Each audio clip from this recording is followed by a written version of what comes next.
Good morning. I'd like to welcome you to the HOC's Budget, Finance, and Audit Committee meeting of April the 17th, 2026. I'm Roy Priest, the chair of the committee. I'm joined today by other two committee members. To my immediate left, Jeffrey Merkowitz, who is also the vice chair of the commission. And to my immediate right, Paul Weech, also commissioner. And we constitute the Budget, Finance, and Audit Committee. I'd also like to welcome Karine Brown, as well as Asha Mimon, and also to welcome our president, Chelsea Andrews. Good to see you, and I hope that things are going well with you and your mother. Thank you. With that, I'll proceed with the agenda for the meeting. The first item on the agenda is approval of the open and closed Budget, Finance, and Audit Committee minutes of February the 24th. Can I get a motion to approve? So moved. Second. Properly moved and seconded. All those in favor signify by saying aye. Aye. Opposed is nay, so ordered. We will now go into discussion items on the agenda. The first item to come before us is the approval to select and execute a contract with Rapid Roofing and Remodeling as a general contractor for roof replacement at Seneca Ridge. I will turn to our president, Chelsea Andrews, for presentation. Thank you, Mr. Chair, members of the committee, the HOC team, and the public. Commissioners, this is an item that's coming before you related to ensuring that we preserve our assets and ensuring that our residents are living in conditions that that are safe and habitable. Seneca Ridge is one of our older properties, and what you will hear is a recommendation related to roof replacement.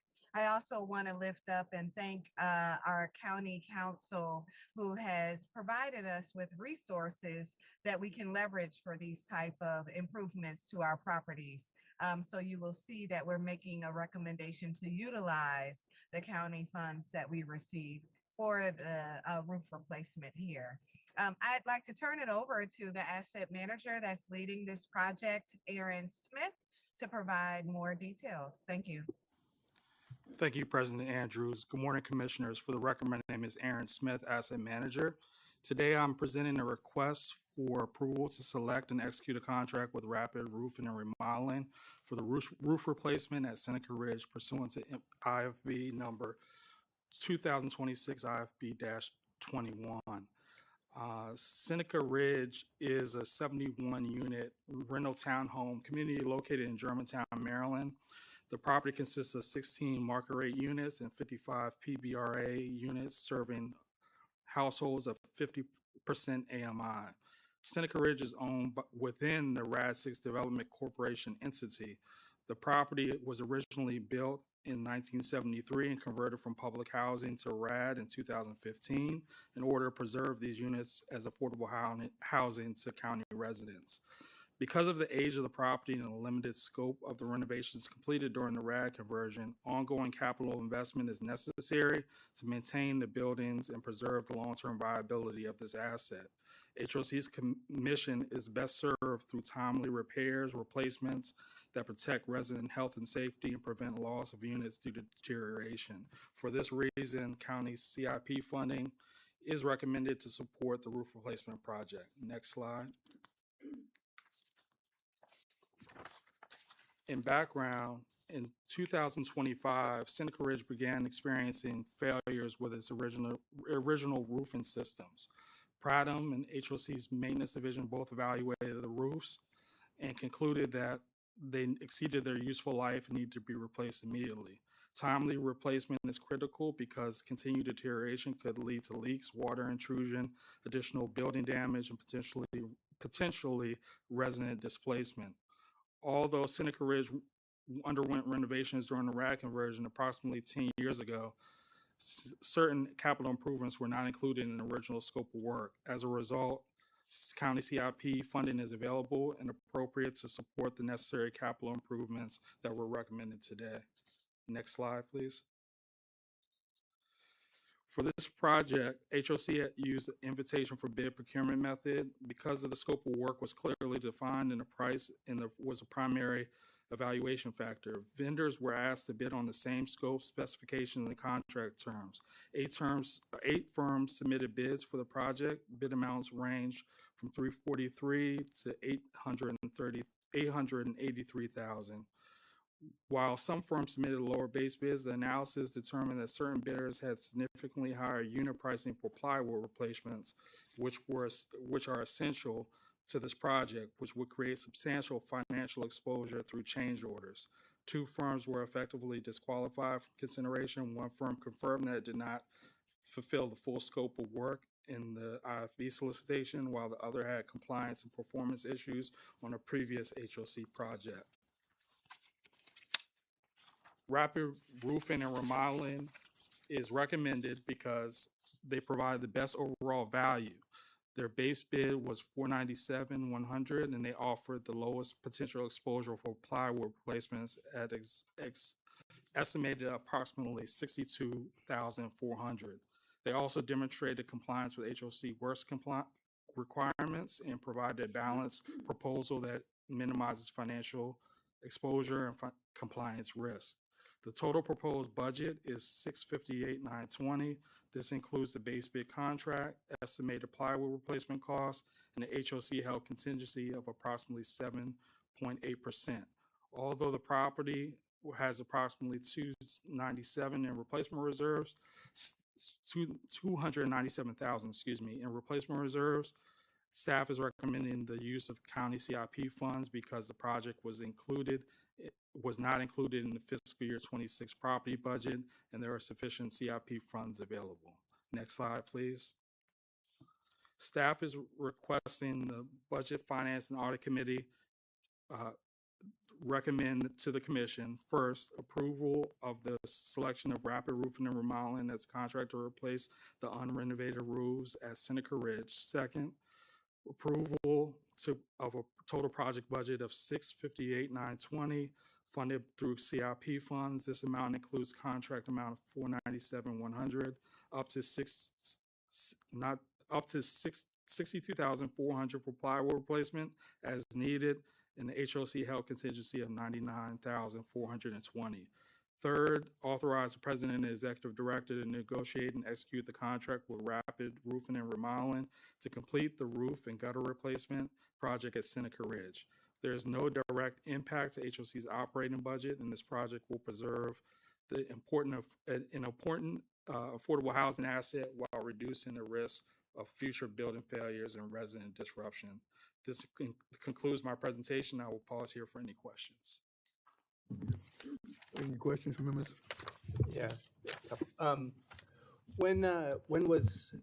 Have these roofs been replaced before?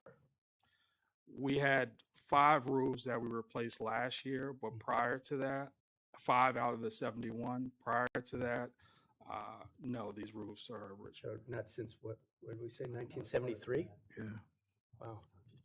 Well, yeah. Yeah. Well, they held up pretty well, didn't they? yeah. Better than my roof. So I assume we're not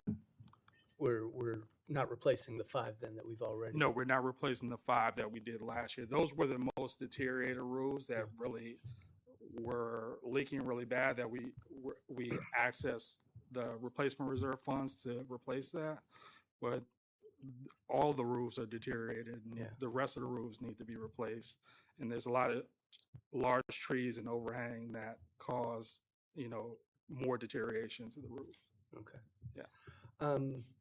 Could you or Karine talk more about the CIP funds? I guess I was a little unclear, like whether this is part of the annual CIP or if this is like an earmarked fund that is like no year money or what is this? Sure. Good morning. For the record, I'm Karine Brown, Senior Executive Vice President. So each year, the county appropriates capital improvement program funds to HOC. Prior to HOC's exit of public housing under RAD, the county would supplement public housing funds because the HUD had not previously provided sufficient capital program funds for capital improvement on public housing. And so this was the county's way of assisting HOC with the upkeep of public housing properties. once HOC exited public housing, there was still the need for capital improvements on our former public housing units. And so the budget team primarily, and HOC in general, lobbied the county for continuation of this funding under a different heading called deeply subsidized housing units that are owned by HOC. And so the county continued its funding for those units. And so all the former public housing properties have access to these funds. Currently, it's funded at $1.25 million each year. And so this is available to. So that's what I was going to ask. So is this pulling from our ability to continue renovating the single family, the scattered site rather? Units? It's not really taking away from the scattered sites because it is all under the umbrella of deeply subsidized affordable housing, because the public housing units, as you may recall, that under RAD, no new funding was appropriated. So it's either the scattered sites, many of which were our former public housing units, so is RAD 6, so is Arcola, so is Waverly House. They're all under the umbrella formerly of deeply subsidized former public housing units, and so these funds are available to meet capital needs. But I guess my question is part of my understanding, our plan, at least in recent years, we had been using that full 1.25 million for scattered site renovations. Primarily for scattered sites. Not entirely. Not entirely. We've allocated funds as needed to multifamily properties as well, because the funds are available for these developments as well. Okay. And the more of these funds we use for properties such as RAD 6, Seneca Ridge is part of RAD 6, the stronger our argument becomes to the county for appropriating more for our deeply subsidized units. In the past, we've not been able to use all of our funds annually, and there's always been the threat of, you're not using the funds, so we're taking it back. And so we've had to make the case year after year. Now we're fully utilizing the funds, and I think we can make the argument stronger for more funding. Using those funds hasn't been a problem lately. Okay. I was also curious and sort of related. I know when we converted this, it said it was to preserve all the units as affordable, and we have a dozen market rate units now. How did that come about, and are we able to use the CIP towards those market rate units? So when we converted the units under RAD, the strategy for HOC was to ensure that we lost no units, and we didn't. So we transferred some of the assistance to some of our scattered site units. So there is a group of VPC units that are project-based, have project-based subsidies. So we transferred those 16 units from Seneca Ridge and moved them into those scattered sites and created the market rate units here. So we preserve those subsidies in those scattered sites. And the strategy was to create somewhat of a mixed income community at Seneca Ridge, as well as to boost the revenue a little bit to ensure that we're able to support the financing for to be able to do the renovation at Seneca Ridge, which I believe was effective. So it was a twofold strategy, but we've not lost any units, and I think we can use the CIP funds, because even though they're market rate units, they're not high market rate units. They're really moderate income households that we're serving, because the income levels that we're serving and the rents are not particularly high, even though they're classified as market rate and unrestricted for the property. Okay. No additional questions. Thanks. It's conceivable that we may not spend the entire amount of $658,000 if, for example, the plywood costs us less than $62,400, or we don't need to use a contingency. Correct. Correct. Okay, that's a good outcome. Would be. Yeah. Okay. Any other questions? I'm good, thank you. With that, can I entertain a motion to recommend this forward to the full commission for their action? So moved. Second. Probably moved and seconded. All in favor signify by saying aye. Aye. Opposed, nay. So ordered. Thank you very much. The next item to come before us is related to the approval to review the financial advisory contract with Kane Miller and Associates. I'll return to our president, Chelsea Andrews. Yes, thank you. Commissioners, as you know, we rely on our financial advisor to provide us with guidance, especially as it pertains to the work we do with our mortgage finance team in issuing bonds. They have been instrumental and have been a great partner of HOC for many years, and they have helped us make strategic decisions in regards to timing and strategy and approach for our bond issuances for multifamily development. I'd like to turn it over to Michael Somerville, our Vice President of Mortgage Finance, to provide more information in regards to this particular request. Thank you, President Andrews. Good morning, Commissioners and members of the public. For the record, I'm Michael Somerville, Vice President of Mortgage Finance. As President Andrews stated, we are here to present to you a request to renew the financial advisory contract for Kane Miller and Associates Incorporated. On June 8, 2022, the Commission approved the selection of Kane Miller as our financial advisor for a new contract term, with the initial term being 4 years, followed by 2 one-year extension periods. The contract term commenced on July 1st, 2022, and the initial 4-year term will end on June 30th, 2026. Kane Miller is an independent investment advisory firm that is acting through its personnel, has been in the business of providing financial advisory and quantitative services to state and local housing finance agencies for over 48 years, and specializing in single-family and multifamily housing finance, as well as fiscal management for local and state housing finance agencies. Kane Miller has 29 HFA clients in 22 states, and over 99% of their activities are related to affordable housing finance.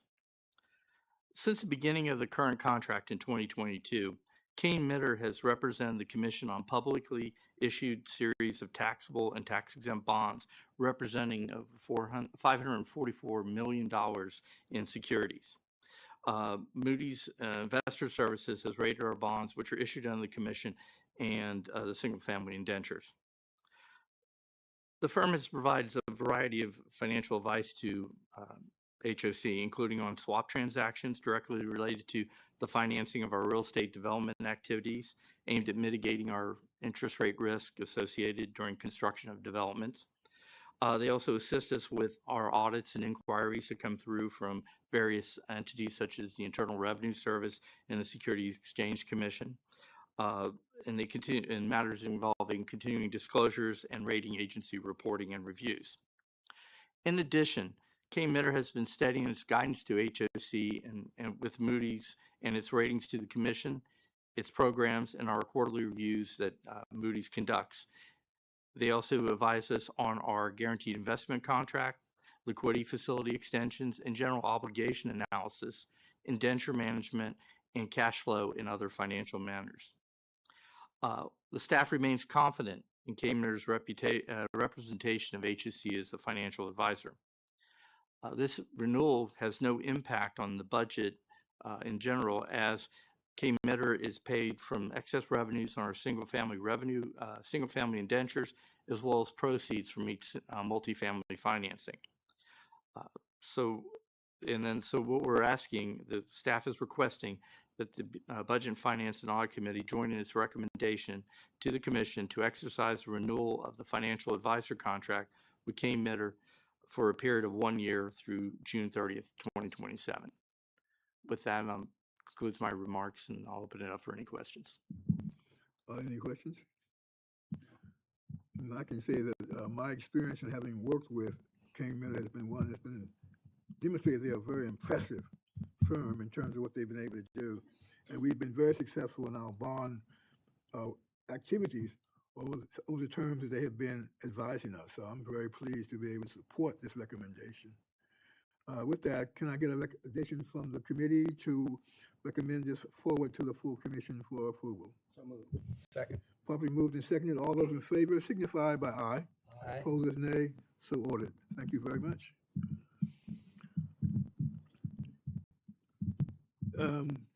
Before we proceed with the next item on the agenda, I just want to make, on the earlier presentation, we were talking, and I don't know if Aaron is left or not, but you made a point about on Seneca Ridge that one of the things that could be an issue that compromises the property is the height of the trees and their proximity to the buildings. Are we doing anything to address that matter about cutting back and putting those trees back so they don't become a hazard going forward? Yes, sir. We are working on that right now. Okay, Thanks. thank you. The next item on the agenda is a presentation on our fiscal year 27 budget presentation. This is the beginning of the process of the staff informing us about the different funds that constitute the structure of our 27 budget. And this is the first of two presentations that will be made to the committee leading up to the final approval of the budget in June at our June meeting. So with that, I will turn to our president for introduction of this matter. Thank you. Thank you, Mr. Chair, members of the committee. As the chair indicated, staff present multiple presentations to the BF&A committee to inform and to have an opportunity to receive questions, feedback, as we ultimately roll up to a much larger holistic presentation that's presented in June with the full budget. Because of the robust nature of our business and agency, we bring you various components in a step-by-step approach. Today, you will hear two presentations, one related to the general fund, the other related to the public fund, both of which are presented with very nominal changes in comparison to last year. The finance team does a tremendous job year over year in formulating our budget, and with the support of the leaders across the entire agency. This is definitely an all hands on effort, and ultimately in the end, you will receive and have a very comprehensive budget book presentation with detailed support, etc., that will give you the comfort in moving forward with our budget proposal for 27. With that, I'd like to turn it over to our finance team. They will present these next two presentations led by Tim Getzinger, our CFO, Terry Fowler, our budget officer, as well as Cedric Cord, our assistant budget officer. Thank you. Thank you, President Andrews. Good morning, commissioners and the viewing public. For the record, Tim Getzinger, Senior VP of Finance and CFO. As per the President's remarks, this morning is the first of two budget sessions, with the next being on May 5th, covering our two bond funds and the Opportunity Housing Fund.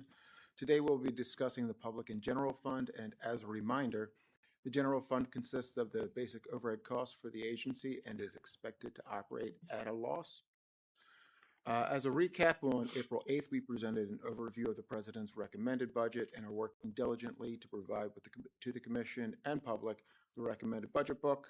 Finally, on June 10th, we will present a request to adopt the FY27 budget. I again wanted to acknowledge the budget team for its work in assembling the recommended budget, these presentations, and its continued work on the recommended budget book, which will be the fifth in a row that has been produced and provides a high level of fiscal and operational transparency. And with that, to present the FY 2027 General Fund is Cedric Cord, HOC's Assistant Budget Officer. Thank you, Tim. Good morning, Commissioners, President Andrews, Senior Executive Vice President Kabreen Brown, and the viewing public. As was mentioned, we will be discussing the recommended budget and any changes that have occurred. Cedric Cord, our Assistant Budget Officer, will be presenting the General Fund. Following the General Fund, Kim Pleasant, a financial analyst in the department, will present a review of the 27 recommended budget for the Public Fund. We will include a discussion of any changes that have occurred thus far and their impact that will be on the budget that will be presented for adoption in June. I will mention that we are all still working through changes that we will not present today, but will address when we bring the reconciliation in June because of some of the unknown factors that we have. With that, I will turn it over to Cedric to present the general fund. Thank you, Terry. Good morning, Commissioners. President Andrews, Senior Executive Vice President Brown, HOC staff, and the viewing public. My name is Cedric Cord, and for the record, I'm the Assistant Budget Officer here at HOC. If we could start here on page 5 of the packet, slide 1. In today's meeting, we will review the 2027 recommended budget for the general fund and inform the committee of any changes before we present the budget for adoption. If we can move to slide 2 on page 6. At the April 8th Commission meeting, we presented a balanced budget of approximately $395.3 million.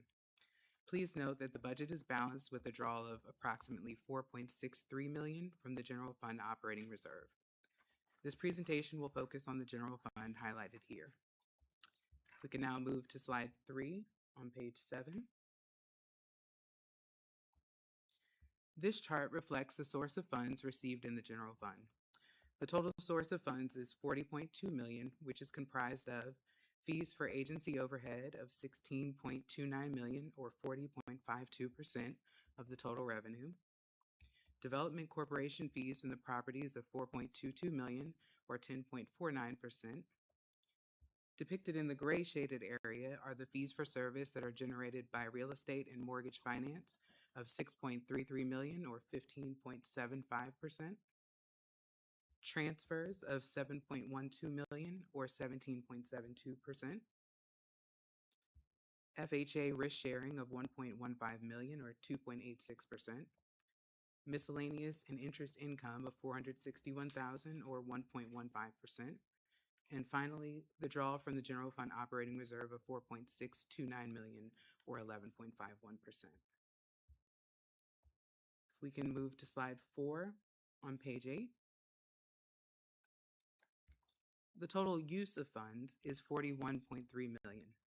This pie chart reflects the distribution of general fund expenses by accounting group, which is comprised of personnel costs, which is consistently the largest expense in the general fund of $27.49 million, or 66.49%. Operating fees, which includes audit fees, building rent, bank fees, and vehicle payments, is budgeted at $920,000, or 2.22%. Operating administrative, which includes legal costs, supplies, telephones, postage, travel, training and development, and consulting costs of $4.28 million, or 10.35%. Operating other, which includes tenant services, security contracts, utilities, and insurance, is budgeted at $852,000, or 2.06%. Maintenance expenses for the headquarters, EDP building, service centers, and contract costs for IT of $1.44 million, or 3.48%. And finally, non-operating expenses comprised of contributions to the FHA, risk-sharing reserve, funding for IT and facilities capital, debt service payments, which now includes the debt service of the new HQ, and contributions to replacement reserves, is budgeted at $6.37 million, or 15.4%. If we can now move to slide 5 on page 9. This chart depicts the general fund operating reserve, current sources and uses, and projected balance based on the plans for FY26 and 27. For FY26, there are sources totaling $387,000, which is projected interest income, and uses totaling $6.125 million based on a draw for the 2024 Metro Point operating deficit, a $14,000 draw for the FY 2025 Metro Point operating deficit, a $4.448 million draw for the 2025 agency operating deficit, a $1.54 million draw for the 2026 projected agency operating deficit, and a $6.7 draw for the 2026 projected Metro Point operating deficit. For FY27, there are sources totaling $387,000, again, projected interest income, and uses totaling $4.629 based on the projected draw to balance the FY 2027 budget, which could be reduced by restricted capital proceeds from commission-approved activities within the Opportunity Housing Fund. The net effect is a projected decrease of $5.738 million in 2026 and a decrease of $4.242 million in 2027, with a projected balance of $6.214 million for June 2027, which is 3.4% of the adjusted operating budget, net of the bonds program, HAP, and grants. It is worth noting that an earmark for a one-year headquarter debt service reserve was established. If we take into account this restriction, the unobligated balance of the general fund operating reserve would be 0.9% of the adjusted operating budget. I'll pause here if there are any questions. I have some questions, but I can wait. Okay. So, We could move to slide 6 on page 10. This chart depicts the FY 2027 capital budgets for our facilities and IT totaling $450,000, down from $663,000 in FY 2026. The facilities and IT budgets are projected to be funded by the replacement reserves and $267,000 from the operating budget, a decrease from $294,000 in FY 2026. This concludes the general fund portion of the presentation, and I'll be happy to address any questions you may have before we move on to the public fund. I did have a question. I know it's a subcategory of agency overhead, but with facility services, you mentioned that that's now including the debt service for headquarters. So I know we had a big increase there, and I guess I was just trying to understand a little bit more of like how much of the increase was due to the HQ debt service versus previous years. I don't know if there was any debt service included in previous years in there or not. Yes, in previous years, we only had debt service for payments on the Bonifant office. Okay. So the increase in debt service is fully related to the headquarters of approximately $4.6 million. Okay. And the reserve contributions have remained the same. So if you back out that debt service, is it more or less? It's flat if you back flat. that out. Okay. And I will mention, I stated earlier that we know we are working through some changes. And one of the changes is right now the operating budget is fully absorbing the annual debt service for the headquarters. We do have additional funds remaining in that project that can help offset some of that cost.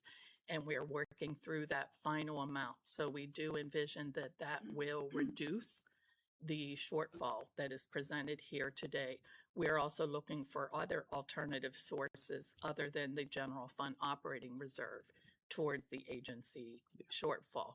But as you understand, the general fund is really a catch-all.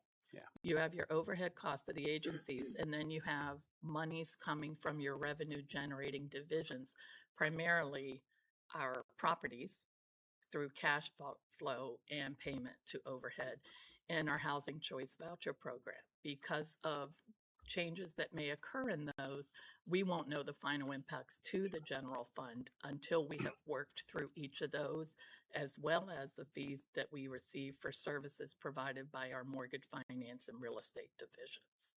Okay. Could we go to, I think might be the previous slide, the slide on the general fund operating reserve? Yeah, there. Yeah. I was curious,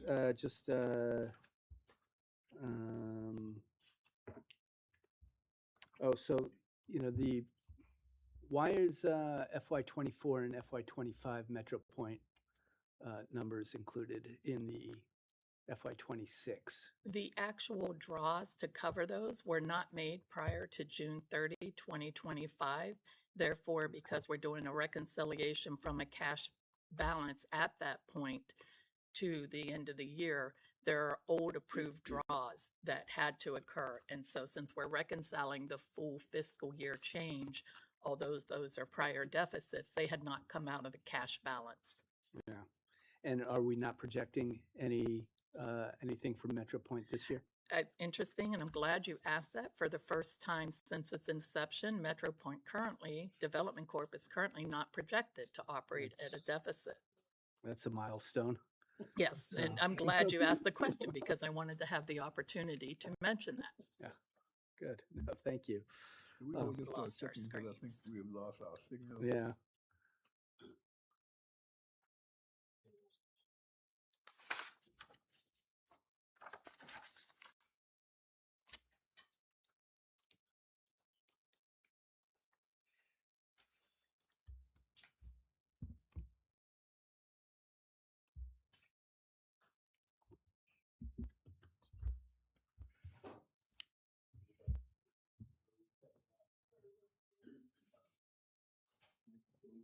First time I've had that happen.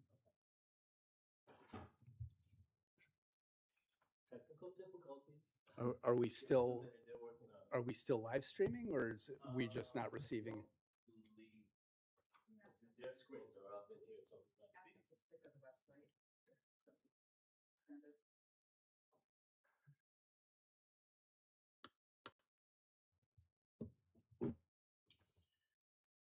Yeah, we are still live streaming. Okay, so be careful what we say.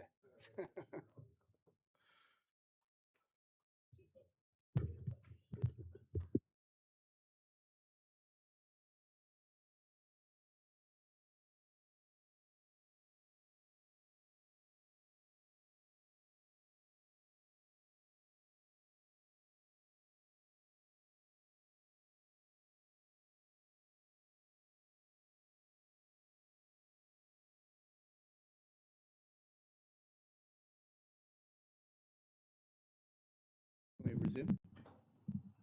Okay. Also, on this page, so the earmark for the HQ debt service reserve, and that, just to be clear on this, we're not pulling down from that each year. It's just there as a placeholder to. Correct. How are we feeling confident that we're not going to need that this year? Like that we're not going to be, we've got, we're not pulling down from it in 26. Do we think there's any chance that we're going to need it in 27? Not specifically pulling from the earmark. We would like to keep that Yeah. hole there, but we will be projecting to pull from the available balance before that earmark.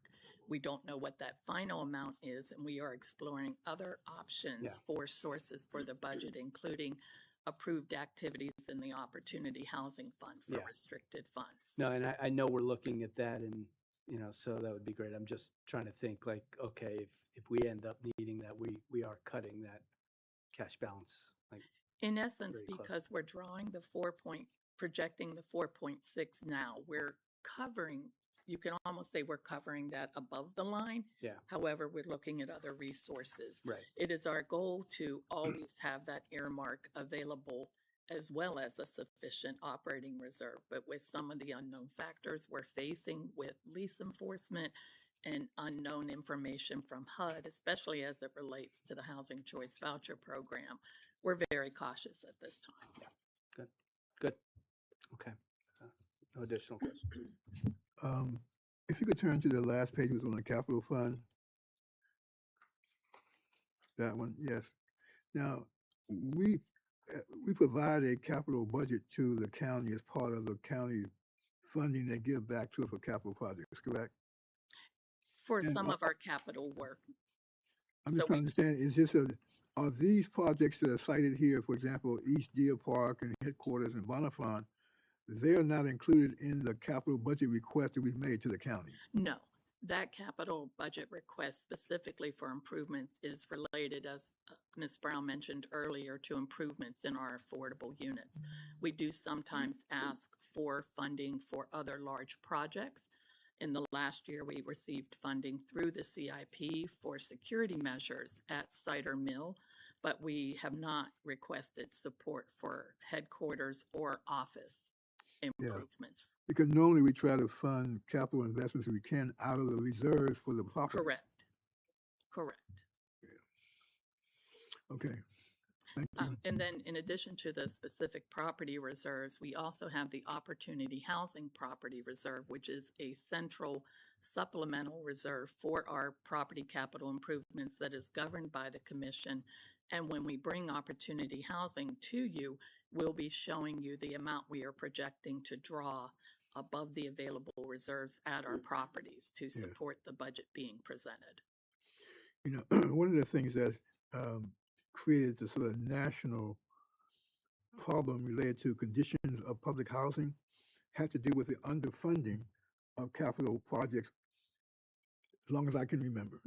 And so you had this major capital deficit of somewhere in the billions of dollars if HUD was really investing in the entire public housing inventory.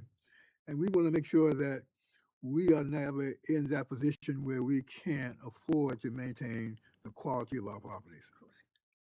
And we don't want to replicate that problem. Correct. So, okay. Any other questions? Thank you very much. Thank you, Cedric. And as mentioned, Kim Pleasant will be coming forward. She will present the public fund portion of our recommended budget for FY27.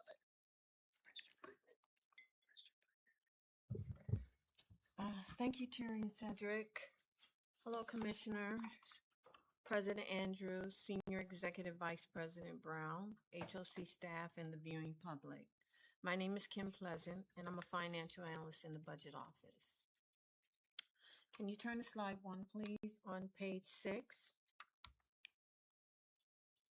Today, we will review the FY 2027 recommended budget for the public fund. If you can move on the slide. This is slide 2. Okay, on slide 2. The agency's 2027 recommended budget was presented to the commission on April 8th, was approximately $309.53 million and has not changed based on the general fund presentation. This presentation will focus on the public fund, shaded in blue, which includes housing, choice voucher program, which represents approximately 40% of the total agency budget, and the other federal, state, and county grants, which we will discuss in future slides. If we could turn to slide 3, please. Oh, I'm sorry. Can you hear me? Thank you.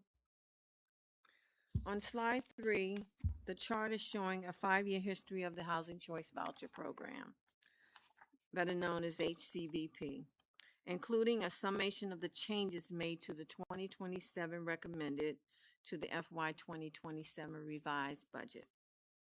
We will note here that Housing Choice Voucher Program funding for FY 2026 and FY 2027 recommended is based on the baseline of 7,799 units and maintaining utilization of 95.3%.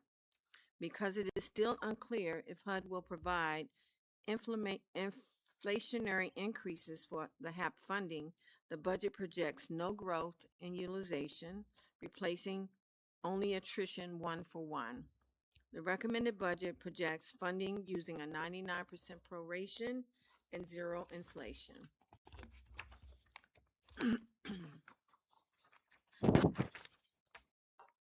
We can now see that in FY 26 amended and the FY 2027 recommended as follows. HAP funding increased by $2.2 million or 1.6%. Administrative fee decreased by $630,000 or a negative 5.1%. Miscellaneous income decreased by $2.3 or a negative 8.8%. And personal expenses increased by $709,000 or 8.6%. The operating fee expense decreased by $136,500 or a negative 4.3%. Operating administrative expenses increased by $134,100 or 8.1%. HAP expense increased by 3.34 million or 2.4%. Changes from the FY 2027 recommended to the FY 2027 revised are as follows.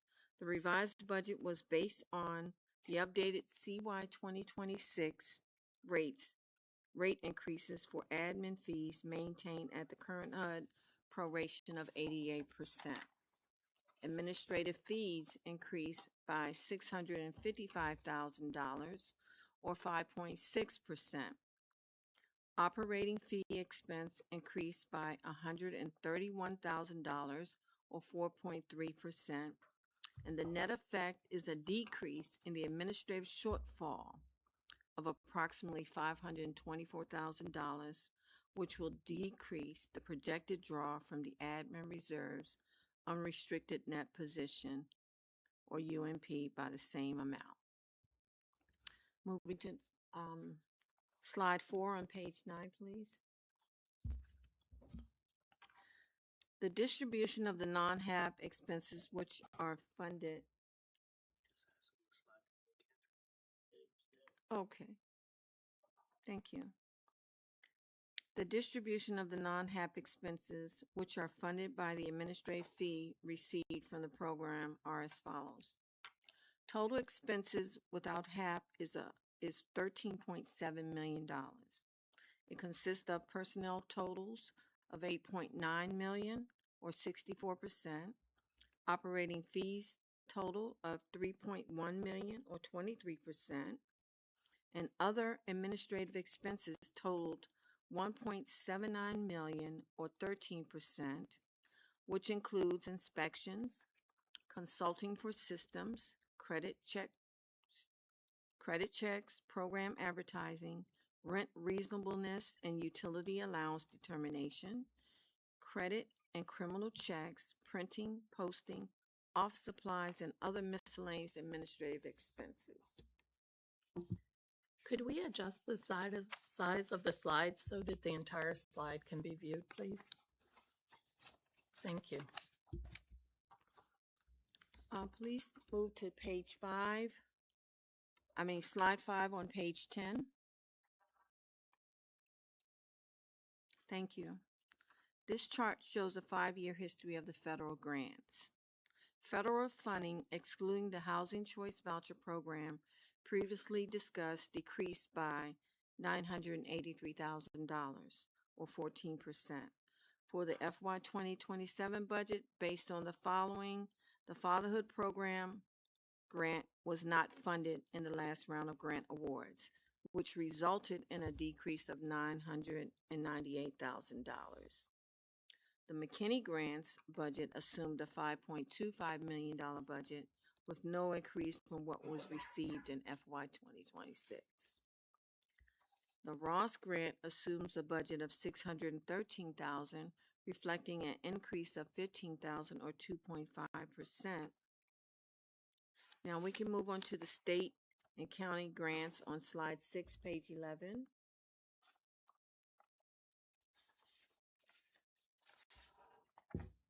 This chart shows a 5-year history of the state and county grants. Changes between FY 2026 amended and the FY 2027 recommended budget are based on the following.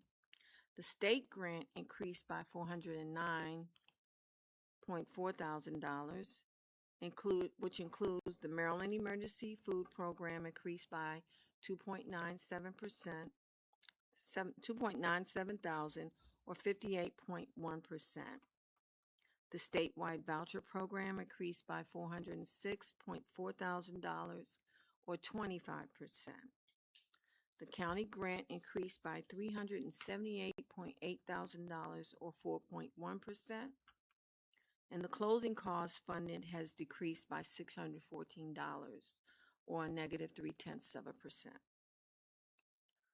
The McKinney funding increased by $20,500 or 2.6%.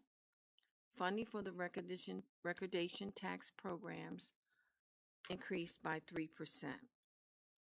Miscellaneous funding increased by $10.1 thousand or 2.6%.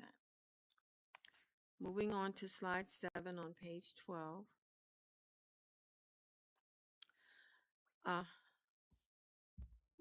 Could you bring the slide up, please, so that we can see the entire chart? Thank you. This chart represents the FY 2027 agency revised operating budget, summarizing the changes. We began with a balanced budget using reserves. The revised budget now shows a surplus of $131,000 based on the increased management fees paid from the Housing Choice Voucher Program to the general fund for overhead expenses.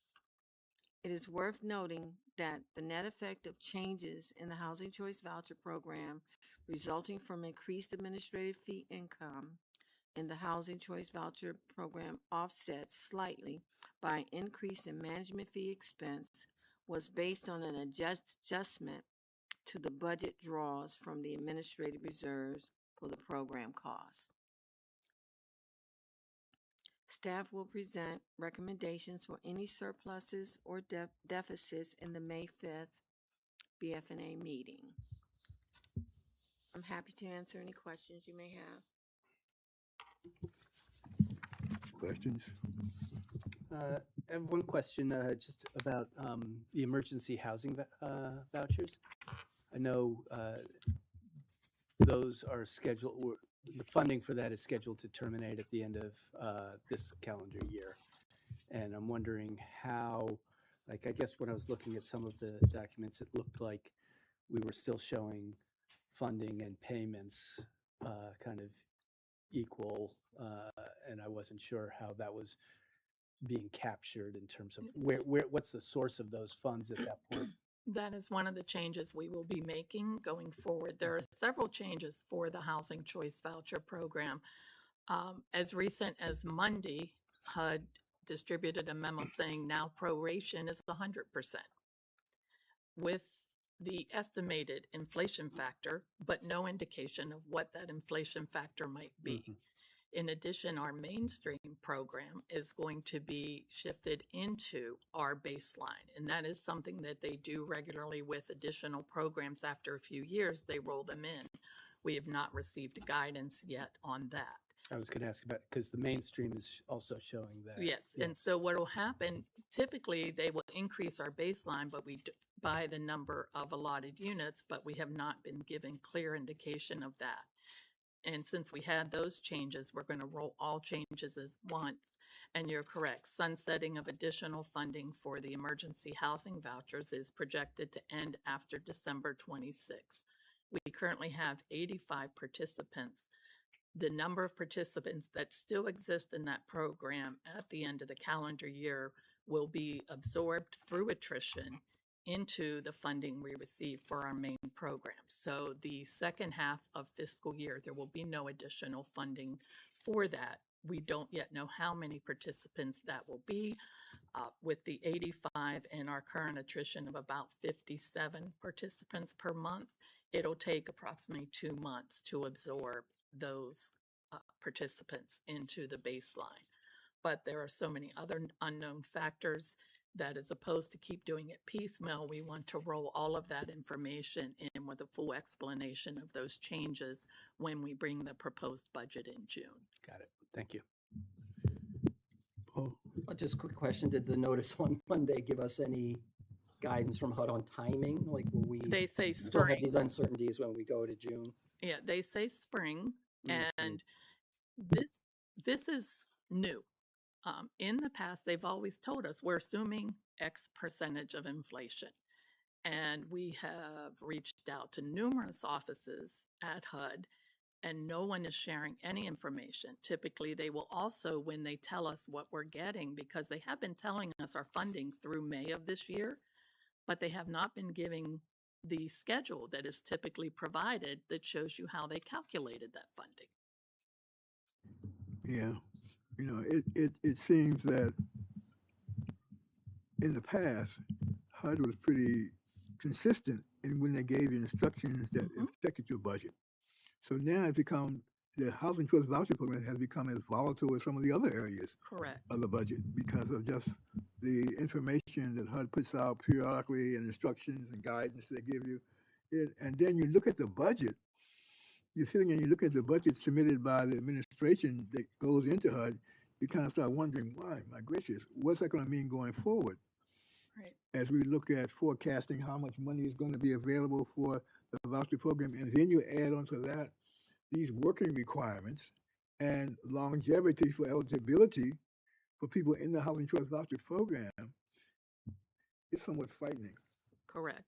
The only number that we did receive was the updated rates for calendar 26 for the admin per unit, which we introduced because we have been given that number.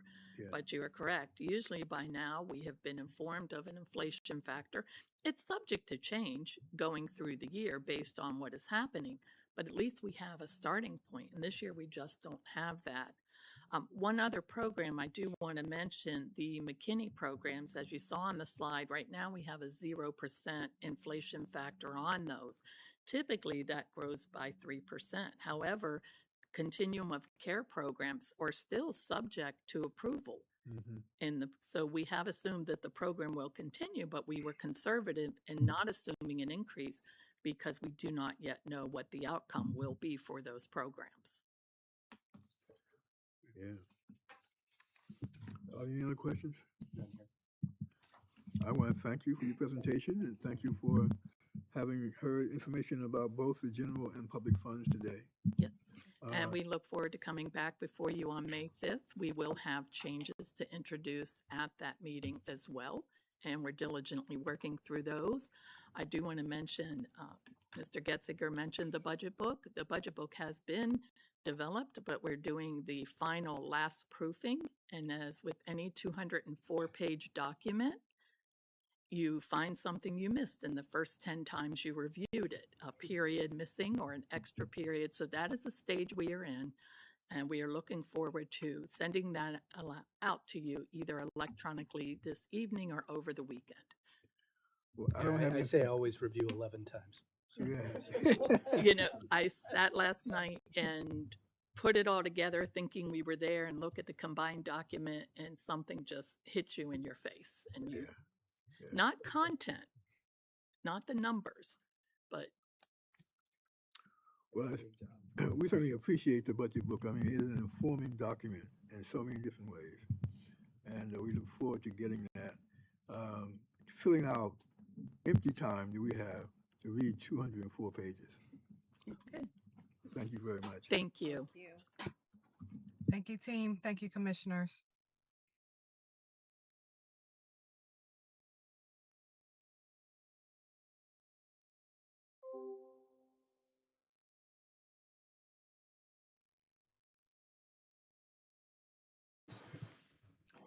Roy, did you adjourn the meeting?